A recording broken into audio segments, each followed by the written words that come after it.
뜨게 하는데 왜 맹인을 뜨게 하셨는가 라고 하는 것을 이제 우리가 또 본문을 통해서 살펴가 보게 되어지는 부분이죠.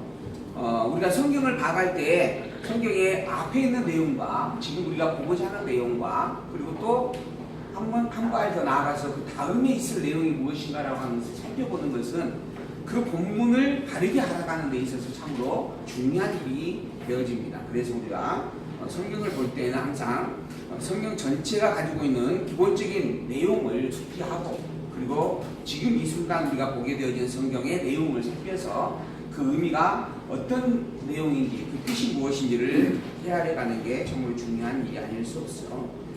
성경이라고 하는 것은 구약 성경과 신약 성경으로 기록이 되어져 있고 그리고 구약 성경은 하나님께서 이스라엘 백성들을 섭리하였던 섭리의 내용들을 역사적 사실을 기록한 내용과 그 섭리 속에서 그 백성들이 찬양하였던 내용 그리고 선지자들을 통하여서 하나님의 말씀을 예언으로 선포하고 있는 내용들을 기록하고 있는 부분을 우리가 여러 해 동안 확인을 했습니다. 그리고 그 모든 것들이 역사적 사실에 비추어져 있었음을 우리가 되새겨보았던 부분들입니다. 그러한 내용을 통하여서 우리는 구약 성경의 말씀이 하나님이 당신을 알게 하는 말씀인데 그 말씀의 요지는 그리스도를 약속하는 내용이었다라고 하는 것을 우리는 분명하게 확인을 했습니다. 하나님께서 이스라엘 모든 만물을 창조하셨고 창조한 모든 것들이 인간의 타락함으로 말미암아 죄의 덩어리가 되어져 버렸고 그 죄의 덩어리가 되어진 인간들을 하나님께서 대속주를 보내서 구원해 주겠다라고 하는 약속의 말씀을 써가는 내용이 바로 구약 성경의 내용들이었다라고 하는 겁니다. 그 내용을 통하여 그 내용에 대한 부분들을 반복적으로 하나님은 첫 아담을 만드셨고 그 아담의 타락된 사건을 기록해 주었고 그리고 난 이후에 가죽옷을 벗겨서 그 수치를 감추어주고 또한 에덴 동산을 화염검으로 둘러싸고 에덴 동산에서 쫓아냄으로 말미암아 또한 생명을 보존하는 그러한 일들을 행하였음을 보게 되어집니다. 그리고 난 다음에 이후에 나타나는 모든 것들이 다 타락되어진 범죄의 어떤 사건들이었음을 우리가 보게 되어지죠.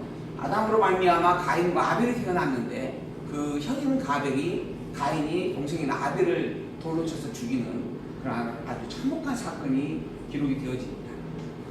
그럼에도 불구하고 또 하나님께서는 그 아벨을 대신해서 셋을 아담에게 주었고 그의 셋의 후손으로 말미암아 생육 번성하게 되어짐으로 인하여서 그 백성들이 비로소 그 하나님을 누구라 부르죠? 그 하나님을 누구라 일컫죠? 여호와라 일컫게 되어졌다라고 증거를 해주게 되어집니다. 여기에서 이 여호와라고 하는 이름이 분명하게 기록이 되어집니다.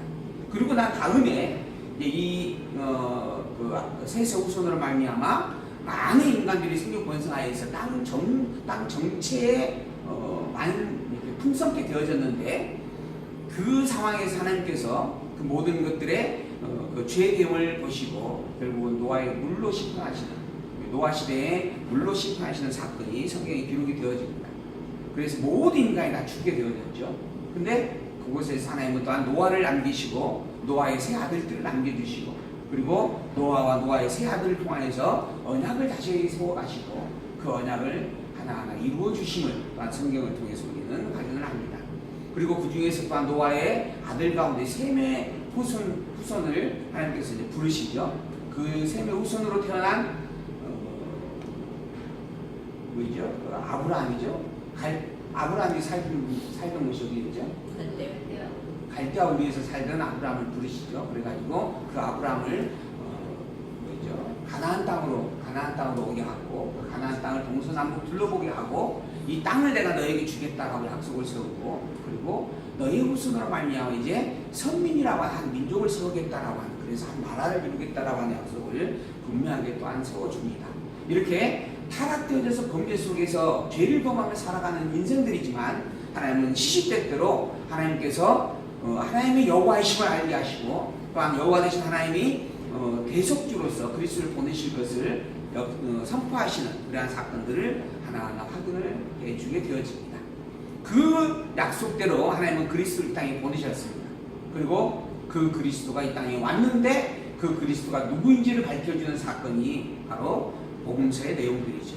복음서라고 하는 것은 하나님께서 약속한 대로 그리스도를 보내심으로 말미암아 하나님 당신 여호와이심을 확증해 주었는데 그 그리스도가 누구인지를 백성들이 알아보지 못하였다라고 하는 겁니다. 빛이 세상에 왔을 때, 빛이 자기 백성들에게 왔을 때 오히려 그 백성들이 그 빛을 알아보지 못하고 배척하게 되어진다라고 하는 거죠. 그래서 그 빛이 누구인지를 구체적으로 밝혀주는 내용이 반복적으로 기록이 되어집니다. 그래서 복음서가 4개예요. 마태복음, 마가복음, 누가복음, 요한복음 모두가 다 예수님이 그리스도라고 하는 사실을 반복적으로 확인해주고 있는 내용들입니다. 그 중에서 특별히 또 마태복음은 구약성경과 바로 연이어서 구약성경에 기록되어 있는 모든 내용들을 요약 정리하고 요약 정리된 내용의 핵심은 그리스도를 증거해 줍니다. 그리고 그 그리스도가 바로 예수이다라고 선포를 해주게 되어집니다. 그래서 마태복음의 그 출발점에는 구약성경을 요약하고 있는 족보가 기록이 되어집니다. 아브라함과 다윗의 자손으로 오셨던 그리스도가 바로 예수님이다라고 하는 것을 분명히 밝혀주는 거죠. 그리고 더불어서 구약에 약속된 약속의 내용들, 그리스도에 대한 증거가 이런 내용들이 있었는데 이러한 일을 경험케 되어지는 자가, 이러한 일을 성취하는 자가 바로 그리스도일 것인데 그가 바로 예수님이시다라고 하는 것을 구체적으로 보여줍니다. 그래서 예수님께서 어린 시절에 있었을 때 헤로드 왕비에서 죽임을 당할 위협에 처했던 사건, 그리고 예수님은 애굽으로 피난하게 되어졌던 사건, 그리고 또한 더불어서 예수님 애굽에서 다시 애굽 유대 땅으로 돌아오게 되어지고, 그리고 갈릴리 나사렛이라고 하는 곳에 가서 그곳에서 살게 되어지고, 그리고 그곳에서 생활하는 그런 일들이 약속으로 구약의 예언으로 선포된 말씀이 그대로 적용되어졌던 일들이다라고 하는 것을 보여주는 그러한 증거들이 마태복음의 내용들입니다. 그리고 난 다음에 이제 하나님께서는 마가복음을 통하여서 그 그리스도의 본래의 성품이 무엇인지를 보여줍니다. 그리스도의 원래 신분이 무엇인가라고 하는 것을 보여주게 되어지죠. 그러한 내용을 우리가 이제 마가복음을 통해서 보고 있습니다. 마태복음은 직임을 통하여서 예수님이 왜 그리스도인가, 그리고 그리스도라고 하는 그 증거가 무엇인가 라고 하는 것을 살피고 보여주었던 내용이죠. 그리고 난 다음에 이제 마가복음입니다. 예수님께서 본래 어떤 신분을 가지신 분인가, 너희들이 예수님을 정말 힘없고 나약하여서 십자가에 매달려 죽을 수밖에 없었다, 그렇게 여기고 있는데 실제 그분의 신분은 어떠한 것이었는가 라고 하는 것을 보여줍니다. 그 신분의 본래의 신분을 밝혀주고 그런 그분이 낮아지셨던 것과 높아지심에 대한 내용을 증거를 해주고 있는 말씀이 마가복음의 내용이다라고 하는 거죠. 그리고 이제 누가복음은 예수님께서 행하신 사건들을 구체적으로 기록을 해줌으로 증거하고 그런 예수님이 하나님이다라고 하는 것을 선포해주는 그런 마지막 결론의 말씀이 요한복음에 기록이 되어집니다. 이렇게 모든 복음서의 내용은 다 예수님이 그리스도이시다, 그리스도를 성취해 주었다라고 하는 것을 증거하는 증거의 말씀이다라고 하는 거죠. 우리는 지금 마가복음을 보고 있습니다. 첫 번째 마가복음의 본래의 신분에 대한 이야기를 확인을 했죠. 예수님은 어떠한 분인가? 하나님의 아들이시다라고 하는 겁니다. 예수님은 근본이 본래가 하나님의 아들이시다라고 하는 겁니다. 그래서 마가복음 1장 1절에서 이야기하죠. 하나님의 아들 되신 그분이 이 땅에 오셨다. 그리고 난 다음 두 번째로 예수님이 정말 하나님의 아들인가 아닌가라고 하는 것을 예수님의 표적적 사건을 통해서 확인을 해줍니다. 예수님께서 행하신 이 일들이 하나님의 능력과 권세를 행한 일이었다라고 하는 것을, 하나님의 능력과 권세를 가진 이는 하나님의 아들일 수밖에 없지 않느냐라고 하는 것을 보여주는 말씀이죠. 두 번째로는 예수님에게 속죄의 능력이 있었다라고 하는 것을 보여줍니다. 그래서 중풍병자 사건이 제일 먼저 등장합니다. 그래가지고 그 중풍병자의 병을 고쳐주시면서 그 병을 고쳐주기 이전에 먼저 내 죄 사함을 받았느니라라고 선포를 해주게 되죠. 그리고 묻습니다. 죄 사함을 받았다라고 하는 말을 하는 것과 내 병이 나았다라고 하는 말, 그 말 중에 어느 말이 더 쉽겠느냐라고 하는 거죠. 어느 말이 더 어려운 말이겠느냐라고 하는 겁니다. 유대인들에게 있어서 내 죄 사함을 받았다라고 하는 이 말은 하나님만이 선포할 수 있는 말입니다. 그러니까 유대인들의 기준을 보게 되어지면 죄 사함을 받았다라고 하는 말이 안진뱅이 보고 일어나 걸어가라, 중풍병자 보고 내 병이 나았다라고 하는 말보다 훨씬 어려운 말이 되어지는 거죠. 그런데 예수님께서 일부러 그것을 말씀하셨다라고 하는 겁니다. 왜? 당신이 속죄의 능력을 가진 속죄주이심을 알려주기 위한 것이었다라고 하는 거죠. 문제는 이 속죄주라고 하는 부분에 이 능력이 누구에게만 있냐 하면 하나님에게만 있는 겁니다. 그래서 그걸 들은 사람들이 신성을 못 하겠다라고 예수님을 비웃습니다. 예수님을 책망하죠. 정말 망명되이 일컫는 말이었다. 하나님을 망명되이 일컫고 있다. 신성을 모독하고 있다라고 이야기를 하는 겁니다. 그런데 실제로 예수님은 석죄주의심이 확인이 되어지죠. 그리고 그 중풍병자가 기동도 못하고 그래서 네 사람 위해서 침실에 이렇게 매어서 예수에게 나와질 수밖에 없었던 그가 자기가 누웠던 침상을 들고 메고 나아가게 되어지는 겁니다. 그렇게 예수님께서는 죄를 속하는 능력을 가진 하나님이시다라고 하는 것을, 하나님의 권능을 가진 하나님의 아들이다라고 하는 것을 분명하게 선포해 주었습니다. 그리고 마지막 세 번째로 이 예수님이 천국의 왕이다라고 하는 것을 선포해 줍니다. 이게 예수님의 본래 신분이다라고 하는 겁니다. 너희들이 인간으로 여기고 있는, 너희들이 인간으로서 힘없고 나약하고 보잘것없는 것으로 여기고 있는 그 예수님이지만 실제 이 예수님은 근본이 하나님의 아들이시며 하나님께서만 가지고 있는 속죄의 권세를 가지고 있는 속죄주이시며 모든 만사와 만국을 통치하는, 천국을 통치하는 하나님 나라의 왕이시다라고 이야기해 주는 겁니다. 그리고 난 다음에 그런 하나님께서 왜 너희들에게 이렇게 미약하고 연약하고 나약한 모습으로 보여지는 것인가? 그것은 바로 그리스도이기 때문에 그런 것이다 라고 확인해 줍니다. 그래서 예수님께서 낮아졌다라고 하는 사실, 예수님께서 배척을 당하게 되어지고 또 버림을 당하게 되어지고 또 실제로 이후에 배척을 당하고 버림을 당할 것에 대한 이야기를 구체적으로 확인해 주면서 이렇게 이 일을 감당하는 이유가 뭔가? 너희들의 모든 죄를 대신 짊어진 분이기 때문이다라고 선포를 해주게 되어집니다. 그리고 난 다음에 이제 힘없어서 끌려가 십자가에 죽는 게 아니고 원래 그분은 하나님의 신분을 가지고 있다라고 하는 것. 그래서 그분이 버림을 당하고 십자가에 매달려 죽게 되어지지만 그러나 그분은 재림주로서 다시 오게 된다라고 하는 것을 확인을 해주고, 그리고 그런 그분이 실제로 부활하였다라고 하는 것을 모든 사람들이 눈으로 보도록 확인시켜줍니다. 그리고 또 그들이 보는 앞에서 하나님 나라로 승천하는 것까지 보게 합니다. 예수님이 정말 살아계신 하나님의 아들이 틀림없다라고 하는 것이죠. 오늘은 그런 예수님께서 낮아졌다가 이제 높아지실 것에 대한 부분의 신분을 보여주시는 말씀 가운데 예수님의 주인 되신 신분에 대한 증거 내용 10장 46절에서 13장까지 내용을 우리가 하나하나 읽어가면서 확인을 해볼 것입니다. 그로 말미암아 정말 예수님은 우리가 그냥 단순히 나와 같은 인간으로 볼 것이 아니라 왜 구주일 수밖에 없고 왜 대속주일 수밖에 없고 왜 그리스도일 수밖에 없는가 라고 하는 것을 분명하게 새겨볼 수 있는 그러한 시간이 함께 되어지기를 소망하면서 오늘 부분을 살펴보도록 하겠습니다.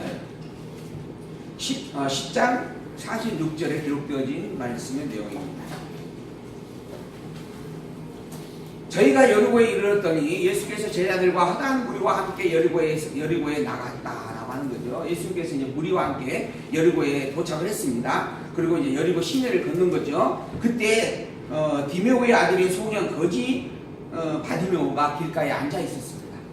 눈이 보이지 않기 때문에 길거리에 앉아서 구걸을 하면서 생명을 유지하는 그러한 상태였다라고 하는 것이죠. 그런데 그곳에 앉아 있는 상황에 누군가가 지나간다라고 하는 것을 알게 되어졌죠. 근데 그가 누구인가? 바로 나사렛 예수라라고 하는 것을 듣게 되어집니다. 그래서 나사렛 예수시란 말을 듣고 소리를 질러 가로되 다윗의 자손 예수의 나를 불쌍히 여기소서라고 외쳤습니다. 그러자 많은 사람들이 그 소리 지르는 것을 듣고 그 사람을 꾸짖게 되어집니다. 시끄럽다, 조용히 하라라고 하는 것이죠. 그런데 그 소리에 꾸짖음에도 개의치 아니하고 더욱 소리를 질러서 가로되 다윗의 자손이여 나를 불쌍히 여기소서라고 다시 한번 분명하게 소리를 질러 예수님을 찾게 되어집니다. 그 소리가 예수님께 들렸어요. 예수께서 머물러 서서 저를 부르라 명령을 하였죠. 저희가 그 소경을 부르며 이르되 안심하고 일어나라, 너를 부르고 있다. 예수님께서 너를 지금 데려오라 했다. 소경이 겉옷을 내어버리고 뛰어 일어나 예수께 달려갔습니다. 그러자 예수께서 일러가라사대 내게 무엇을 하여 주기를 원하느냐 하고 먼저 물었어요. 소경이 가로되 선생님이여 보기를 원하나이다. 예수께서 이르시되 내 믿음이 너를 구원하였느니라 이야기를 하십니다. 그러니 저가 곧 보게 되어서 예수를 쫓게 되어졌다. 이렇게 이야기를 하고 있죠. 자, 소경이었습니다. 전혀 보이지 않습니다. 근데 그 소경이 나사렛 다윗의 자손 예수여라고 외치게 되어졌죠. 다윗의 자손 예수여, 크게 소리를 질렀습니다. 그 소리를 듣고 예수님께서 무엇을 원하느냐라고 물었고, 그리고 난 다음에 보기를 원한다라고 이야기를 하는데, 먼저 하신 말씀이 뭐냐 하면 내 믿음이 너를 구원하였느니라 라고 이야기를 해줍니다. 내 믿음이 너를 구원하였다라고 하는 거죠. 내 믿음. 그리고 구원입니다. 그리고 난 다음에 소경에 눈이 뜨는 거예요. 눈을 뜨게 되어지는 사건이 있습니다. 자, 소경이 원합니다. 너는 무엇을 바라느냐? 눈 뜨기를 바랍니다 라고 이야기를 했어요. 그러면 예수님께서 그래 눈 뜨거라 이야기를 하면 됩니다. 그런데 그러지 아니하고 내 믿음이 너를 구원하였느니라 라고 이야기를 했어요. 그런데 이 이야기가 선포되어지니까 소경의 눈이 뜨여지게 되어집니다. 본문의 내용은 그렇게 되어져 있어요. 그러니까는 소경의 눈을 뜨라라고 말씀을 안 했는데도 불구하고 소경의 눈이 띄어졌다라고 하는 이야기가 되어지는 거죠. 그렇다라고 한다면 소경의 눈이 띄어진 원인은 뭔가? 믿음이라고 하는 거예요. 믿음으로 인해서 구원을 이루게 되어졌고, 믿음과 구원이 이루었다라고 하는 증표로 소경의 눈이 띄게 되어졌다라고 하는 것이죠. 이 믿음이란 무엇을 가리키는 것인가 라고 하는 겁니다. 이 믿음이란 다윗의 자손이다라고 하는 거예요. 다윗의 자손. 누가? 예수가 다윗의 자손이다라고 하는 겁니다. 이것을 고백했어요. 바디메오가, 소경 바디메오가. 다윗의 자손이여. 근데 예수님이 지금 다윗의 자손이라고 인정을 한 고백입니다. 이걸 예수님께서는 내 믿음이다라고 이야기를 하는 거예요. 그리고 난 다음에 이 믿음으로 말미암아 너는 구원을 이루었다라고 하는 겁니다. 그래서 다윗의 자손이라고 하는 것이 뭐가 그렇게 중요한가라고 우리가 생각을 해보지 않을 수가 없습니다. 다윗의 자손이라고 말하는 것이 왜 믿음이 되어지는 것인가? 하나님께서 이스라엘 백성들에게 하나님께서 그리스도를 약속을 했습니다. 그리고 그 그리스도를 보내겠다라고 하고 보내셨어요. 그리고 보낸 그리스도가 누구냐면 바로 예수예요. 그리고 이 예수가 그리스도를 증거하는 증거의 내용이 바로 아브라함과 다윗이라고 하는 족보가 있었습니다. 이게 아까 마태복음에 있던 내용이에요. 아브라함과 다윗의 자손으로 그리스도인 예수님이 이 땅에 오셨다라고 하는 거예요. 그리고 이 그리스도라고 하는 이 부분은 하나님께서 이스라엘 백성들에게 계속주로 보낸다라고 하는 약속을 믿는 신앙의 고백입니다. 이게 믿음이라고 하는 거예요. 그래서 다윗의 자손이라고 예수님을 인정하는 것 자체가 예수님 당신은 그리스도입니다 라고 고백하는 내용이 되어지는 겁니다. 이게 믿음이에요. 예수님을 그리스도로 인정한다라고 하는 거예요. 예수님을 그리스도로 인정하는 것이 왜 하나님께 합당한 것인가? 하나님 당신께서 예수님을 그리스도로 이 땅에 보내겠다라고 약속한 것이 구약의 성경입니다. 이 구약 성경의 모든 내용이 그리스도를 보내겠다는 약속이에요. 그런데 그 약속을 이루신다라고 하는 증거가 그리스도가 이 땅에 왔다라고 하는 사실로 확인이 되는 겁니다. 고로 하나님은 언약하신 것을 반드시 성취해 주시는 누구다? 여호와다라고 하는 것이 입증이 되는 거예요. 하나님은 이 모든 사건을 하나님 당신을 알게 하는 계시의 성경으로 시작을 하셨습니다. 그래서 우리가 성경 말씀을 하나님 계시서다 이렇게 이야기를 하는 거예요. 하나님 계시서, 하나님의 자기를 알려주는 거예요. 자기가 누군지를 밝혀주기 위해서 성경을 기록하는 겁니다. 그 성경의 기록의 내용으로 하나님의 여호와임을 밝혀주겠다라고 하는 것이죠. 그리고 그 여호와임을 증거하는 증거의 최고의 표적이 그리스도입니다. 그 그리스도가 이 땅에 왔다라고 하는 것은 하나님은 틀림없는 여호와이다라고 하는 말이 되는 거예요. 그 하나님의 여호와이심을 알고 믿는 신앙이 믿음입니다. 그래서 예수를 그리스도로 고백하는 그것은 뭐? 하나님을 여호와로 인정한다라는 의미를 포함하고 있는 거예요. 그래서 이걸 믿음이다라고 이야기하는 겁니다. 이 믿음은 천국 백성이 주어지는 축복입니다. 곧 구원을 이룰 수밖에 없는 구원의 열쇠가 되어지는 거죠. 그리고 그 구원을 받았다라고 하는 증표로 눈이 띄어지지 아니하는 소경의 눈을 뜨게 해 주었다라고 하는 거예요. 그래서 소경의 눈 띄어짐은 하나님께서 그의 믿음을 인정하시고 그에게 구원이 있다라고 하면서 확인해주는 하나의 표식이다, 증거다라고 이야기할 수 있는 겁니다. 소경에 있어서 소경의 소망은 눈을 뜨는 것이었습니다. 그러나 그의 본질은 예수를 그리스도로 영접했다라고 하는 것에 대한 확인을 받고 싶은 이야기가 되어지는 거죠. 우리가 몸이 아프면 그 아픈 것을 낫기를 원하는 것이 가장 기본적인 접근이죠. 그러나 사실 하나님께서 이 모든 만물을 섭리하신 섭리의 본질은 내가 누군지를 알게 하는 그 일에 있습니다. 그래서 우리의 살아가는 모든 순간순간 우리에게 일어나는 사건들은 그 일로 말미암아 기뻐하고 그 일로 말미암아 슬퍼하라고 주신 것이 아니고 그 일을 통하여서 하나님이 어떠한 분인가라고 하는 새기게 하려고 주신 일임을 우리가 성경을 통해서 살펴볼 수 있는 부분입니다. 그래서 눈에 보여지는 현실만 가지고 부활되는 될 것이 아니라 이 일을 섭리하신 섭리의 참 목적이 무엇인가라고 하는 것을 우리가 항상 새겨볼 수 있는 그러한 지혜가 있어야 하기를 소망합니다. 성경에 눈이 띄어지는 것은 하나님을 향한 믿음과 구원이 있음에 대한 증거의 섭리다라고 하는 것. 우리에게 있어서도 우리가 하나님을 믿고 우리가 천국의 백성이라고 하는 증표가 있습니다.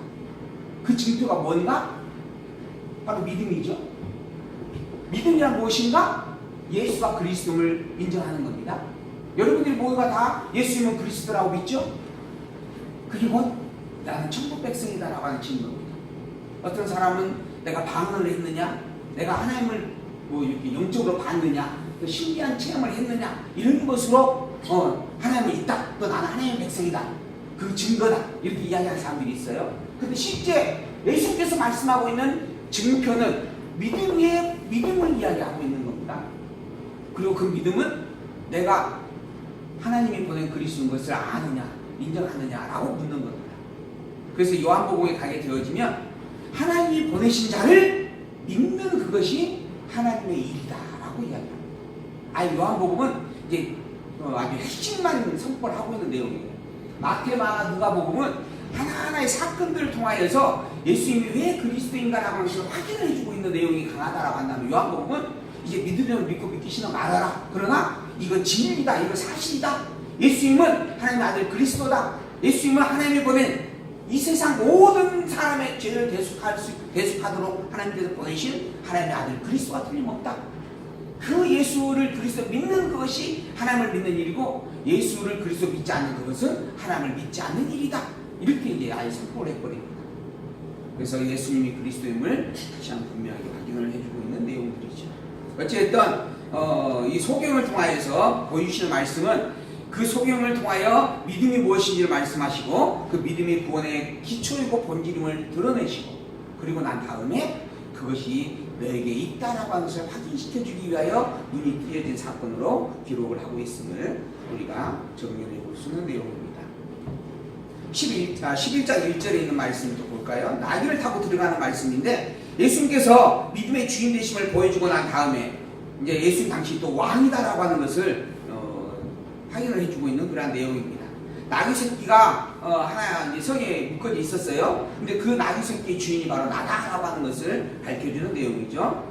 저희가 예루살렘에 가까이 와서 감람산 벳바게와 베다니에 이르렀을 때 예수께서 제자 중 2명을 보냅니다. 그리고 너희는 마을로 가서 그리로 가게 되어지면 아직 아무 사람도 타보지 않은 나귀 새끼가 매여 있는 것을 보게 될 것인데 그걸 풀려서 끌고 오너라 라고 이야기를 하죠. 그러면서 한마디를 더합니다. 만일 누가 너희에게 왜 이렇게 하느냐라고 묻거든 주인이 쓰시겠다 하라, 주가 쓰시겠다 하라 라고 말을 하라 이야기를 합니다. 그리고 그러면은 그가 즉시 그것을 보낼 것이다 라고 하는 거죠. 그래서 제자들이 이제 가서 살펴보았습니다. 봤더니 나귀 새끼가 정말 문 앞 거리에 매여 있었어요. 그래서 그 나귀 새끼를 풀어냈습니다. 누군가 그 나귀 새끼를 그곳에 묶어놓은 사람이 있겠죠. 그래서 누군가가 이제 그걸 풀고 있으니까 묻습니다. 당신들 뭐 하는 사람이요? 왜 남의 나귀 새끼를 풀어가려고 하여? 하고 묻는 거죠. 그러자 그 제자들이 예수님께서 이르신 말씀대로 주께서 쓰시겠다 합니다 라고 이야기를 해요. 그랬더니 어떻게 해요? 이를 허락을 해주었다 라고 하는 겁니다. 그 나귀 새끼의 진짜 주인이 누구다? 예수님이다 라고 하는 것을 보여주는 그러한 사건으로 기록을 하고 있는 것이죠. 사실 이거는 일반적으로 보게 되어지면 남의 것을 훔쳐가는 일이에요. 안 그래요? 그것을 묶어놓은 주인이 분명히 있는 것이고, 근데 그 주인 그 남의 것을 예수님께서 지금 다 무조건 그냥 이유분명하고 풀어서 지금 끌고 가려고 하는 겁니다. 근데 그것을 그 사람이 용납을 하고 허락을 한다라고 하는 거예요. 그 사람이 그 나귀의 참 주인이 예수님이다라고 하는 것을 인정을 하고 있다라고 하는 거예요. 예수님께서 미리 돈 주고 가서 미리 돈 주고 사가지고 거기다 묶어놨을까요? 그런 이야기는 없으니까 있는 내용으로만 보게 되어지면, 그리고 또 실제로 그것에 대해서 사람이 질문하는 것까지 보게 되어지면 이게 지금 전혀 계획되지 않는 일이다라고 하는 것을 우리가 살펴볼 수 있는 겁니다. 근데 일반적으로 가서 그렇게 이야기를 해요. 했는데 용인이 되는 겁니다. 인정을 하고 있다라고 하는 거예요. 예수님이 정말 그 나귀 새끼의 참 주인이다라고 하는 거죠. 거기에다가 또 한 가지가 추가가 됩니다. 7절을 보게 되어지면, 그렇게 풀어서 가지고 온 나귀 새끼를 예수께 끌고 오니까, 끌고 와가지고 자기들의 겉옷을 그 위에 걸쳐 두었어요. 그리고 예수님이 그걸 탔습니다. 그리고 난 다음에 그것으로 이제 예루살렘 성을 향해서 나아가는 겁니다. 그러자 많은 사람들이 자기의 겉옷을 벗고, 또 많은 다른 이들은 밭에서 벤 나뭇가지를 베다가 길에다가 다 깔아놓습니다. 그리고 거기에다가 쫓아가면서 뭐라 그래요? 호산나 찬송하리로다 주의 이름으로 오시는 이여, 찬송하리로다 오는 우리 조상 다윗의 나라에 가장 높은 곳에서 호산나 라고 노래를 부릅니다. 이게 무슨 일이냐 하면 이스라엘 백성들이 다윗 왕국을 건설할 당시에 왕을 대접할 때, 왕이 전쟁에 나가서 승리하고 돌아올 때 그 왕을 축복하면서 했던 일들입니다. 자기의 겉옷을 벗어 던짐으로 그 왕을 경배한다는 뜻이 담겨져 있고, 그리고 그 왕이 지나갈 길을 나무 가지를 미리 이렇게 닦아놓음으로 말미암아 그렇게 공경한다, 이런 의미의 내용이에요. 왕으로서 정말 축복한다라고 하는 겁니다. 근데 그 일을 지금 예수님에게 행하고 있는 거예요. 곧 예수님을 왕으로 인정하고 있는 하나의 사건이 되어졌다라고 하는 겁니다. 그래서 호산나 찬송하리로다 주의 이름으로 오시는 이여 라고 백성들이 외치는 사건을 이 나귀 새끼 사건과 더불어서 함께 기록을 해줍니다. 이 나귀의 주인이실 뿐만 아니라 또 그 나귀를 통하여서 당신이 진짜 참 왕이다라고 하는 것을 선포하고 있는 그런 사건을 기록을 해주고 있는 것이죠. 예수님 당신이 그리스도요, 하나님께서 보낸 하나님의 아들로서의 이 땅에 온 왕이다라고 하는 것을 확인을 해주었던 사건입니다. 그리고 난 다음에 11장 12절, 무화과 나무를 저주하는 표적으로 주인의 신분을 보여주는 사건이 하나 기록이 추가됩니다. 무화과 나무가 있었어요. 근데 그 무화과 나무에서 예수님께서 가다가 배가 고파가지고 시장기가 있어서 무화과 나무 앞에 가가지고 그 무화과 나무 열매를 하나 따먹고 싶어가지고 쳐다봤어요. 근데 열매가 아무것도 없었어요. 그래서 예수께서 저주를 해버려요. 다시는 열매를 맺지 못한다, 맞아 죽어버려라 라고 저주를 한 겁니다. 그 일이 있고 난 다음에 이제 뭐죠? 성전에 가서 성전의 사건이 있고, 그 다음날 돌아오는 과정에서 이 나무가 말라 죽어버린 것을 제자들이 보게 되어집니다. 예, 이런 사건입니다. 근데 마태복음에는 예수님께서 배가 고팠어요. 그리고 이 무화과 나무 앞에 갔어요. 열매가 없었어요. 그래서 저주를 했죠. 다시는 열매 맺지 말라. 그러자 즉시 무화과 나무가 말라 죽어버렸다, 이렇게 기록이 되어져 있어요. 그래서 예수님이 저주하면 그 나무가 죽어버린다라고 하는 것을 보여준 사건이에요. 그렇게 기록을 한 내용입니다. 근데 이 마가복음 본문은 마태복음하고 조금 다르게 기록이 되어져 있어요. 무엇이 다른가? 잠시 쉬었다가